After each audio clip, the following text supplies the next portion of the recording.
In a bit of a surprise, Need for Speed developer Ghost Games has no plans to charge for DLC.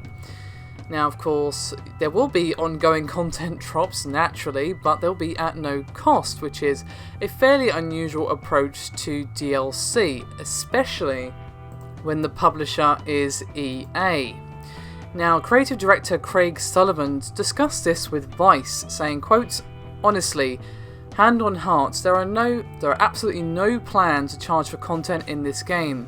We're going to give you everything for free. I've seen the plans of what's going to happen over the next few weeks and months. There's nothing in there." And he said that the game does not even have a store platform built in to support paid content drops.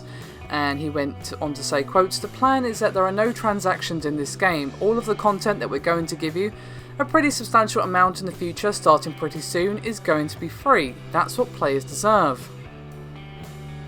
Now, I'm sure some of you are thinking of Payday 2, which after a couple of years decided to drop microtransactions after basically promising that they never ever would, but Sullivan seems to have a fairly long-term view.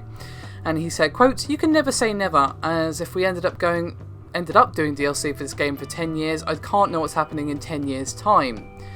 Now, I don't know if this just means like small little DLC drops like maps and cars and things like that, or if that literally means there'll be no full-on DLC at all. I mean, it could be one or the other. He could just mean there's no DLC in terms of little things, but there might be expansions later on down the line, like big expansions, which technically wouldn't be DLC if it's a traditional expansion, or it could literally mean there's no DLC in the next however many months.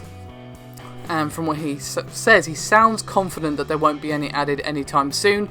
Of course, things do change, as we've seen with Payday 2, but he seems pretty confident, and even having this attitude is surprising, and hopefully they actually stick to it after saying it. Nothing wrong with DLC if it's done right, of course, but after promising that there won't be any, it always leaves a poor taste in the mouth to actually have it maybe a month or so down the line. But seems like that's not going to happen, at least for a little while. Maybe eventually, but we'll see. Thank you very much for watching. I'll see you next time, guys.